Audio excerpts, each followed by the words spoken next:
বাবা মারা গেছে আজ 4 দিন। নিয়ম অনুযায়ী মেয়ে হিসেবে আজ চতুর্থীর কাজ সিজার। খাওয়া দাওয়ার পর আত্মীয় স্বজনদের বিদায় জানিয়ে সব গুছিয়ে বসতে বসতে রাত 8টা বেজে গেল। টাটকা রজনীগন্ধায় সাজানো বাবার ছবিটার দিকে তাকিয়ে ফুপিয়ে কেঁদে উঠল সিজা। বাবার বয়স কম হয়নি, বার্ধক্যজনিত রোগে ভুগছিলেন গত 1 বছর ধরেই। শুনতে খারাপ লাগলেও এটাই সত্যি যে চলে গিয়ে বেঁচে গিয়েছেন মানুষটা। তবুও বাবা তো, বুকের ভেতরটা চিনচিন করে ওঠে সিজার। আচ্ছা, দাদারও কি এমন হচ্ছে, নাকি একটা ঘর আর বাথরুম দখল করে থাকা লোকটা চলে গিয়ে ওদের সব যন্ত্রণা থেকে মুক্তি দিয়ে গেছে বলে হাঁপ ছেড়ে বেঁচেছে, কে জানে। সিজার মনে পড়ে বাবা মারা যাওয়ার দিন ঘোষাল কাকুর কথাগুলো। রবিবার বাবাকে শ্মশানে নিয়ে যাওয়ার পর বাড়ি যখন প্রায় ফাঁকা ফাঁকা, তখন ঘোষাল কাকু সৃজাকে বলেছিলেন, শেষ কটা দিন বাবাকে নিজের কাছে নিয়ে গেলেই ভালো করতিস মা। লোকটা রোগভোগের সঙ্গে এতটা মানসিক কষ্ট নিয়ে গেল, অথচ ওই অঘোরদাই ছেলে বলতে অজ্ঞান ছিল। ছেলের পড়াশোনা, চাকরি আর বিয়েতে সর্বস্ব ঢালল, আর সেই ছেলেই শেষ বয়সে একটু ভালো করে দেখাশোনা করলো না। নোংরা বিছানায় প্রায় না খেয়ে গোঙাতো লোকটা, কেউ উকি পর্যন্ত দিত না। বিছানা নোংরা করে ফেলতো বলে তোর বৌদি কতদিন তেড়ে মারতে পর্যন্ত গেছে জানিস। সৃজা আকাশ থেকে পড়ল ঘোষাল কাকুর কথাগুলো শুনে। কখনো বৌদি বা দাদার কথায় বোঝা যায়নি যে বাবাকে ওরা অযত্ন করছে বা বিরক্ত হচ্ছে। অবশ্য বুঝলেও সৃজার বিশেষ কিছু করার ছিল না। শ্বশুরবাড়িতে যেখানে ওর পজিশনটাই টলমলে, সেখানে বাবাকে নিয়ে গিয়ে রাখার কথা ভাবত কোন সাহসে। বললেই শুভম অবধারিতভাবে বলতো, অত বড় বাড়ি, মায়ের সোনা গহনা ব্যাংক ব্যালেন্সের বেলায় দাদা নিল, আর কর্তব্যের বেলায় মেয়ে জামাই। সৃজার নিজের কোনো উপার্জন নেই যে ও প্রতিবাদ করবে। মনে পড়ে বাবার দেহ তখনও ঘরে শোয়ানো, বাইরে সবাই তৈরি হচ্ছে। এমন সময় একমাত্র ভাইপো টুবলু বলে উঠল, ও মা, দাদু সত্যি সত্যি মরে গেছে তো? আগেও তো কতবার মনে হয়েছিল বাঁচবে না বাঁচবে না, ঠিক বেঁচে গেছিল আবার। এবার সেরকম কিছু হবে না তো? ইস, ঘরটায় কি বাজে গন্ধ। শোকের মাথায় তখন সৃজা কিছু মনে করেনি। ভেবেছিল 9 বছরের ছেলে অত শত না বুঝেই বলে ফেলেছে, কিন্তু এখন বুঝতে পারছে মা বাবার আলোচনা থেকেই অতটুকু ছেলে শিখেছে। শুধু ঘোষাল কাকু নয়, পাড়া প্রতিবেশী অনেকেরই চাপা আলোচনায় বুঝতে পারল বিপদনিক মানুষটাকে ছেলে বৌমা একেবারে যত্ন করেনি, তার মৃত্যুর অপেক্ষাতেই ছিল। অথচ দাদা বৌদির জন্য সব কিছু উজাড় করে দেয়া মানুষটার এটা প্রাপ্য ছিল না। মেয়ে হিসাবে চতুর্থীর কাজ শ্বশুরবাড়িতেই সেরে নিয়েছে সৃজা। বাবার সাধ্য সহ্য করতে পারবে না বলে সেদিন ও গেল না, কিন্তু নিয়মভঙ্গের দিন না গেলে অনেক রকম কথা হবে, তাই বাধ্য হয়েই যেতে হলো।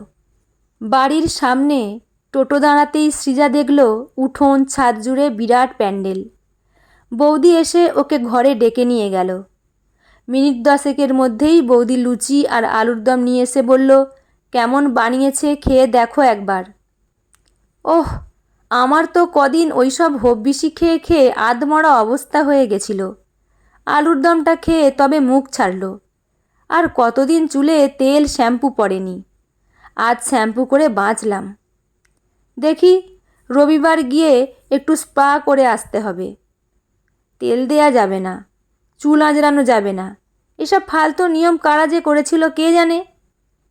বৌদির কথাগুলো শুনে সৃজাও ভাবল, সত্যি এইসব লোক দেখিয়ে ইচ্ছের বিরুদ্ধে জবরদস্তি নিয়ম পালনের কোনো অর্থ নেই।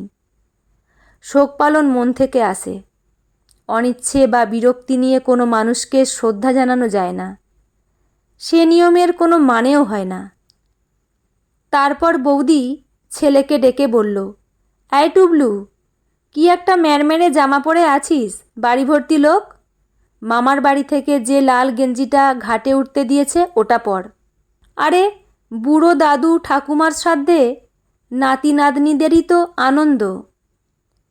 সৃজার গলা দিয়ে আর খাবার নামছিল না। শোকের তো কোনো বয়স হয় না।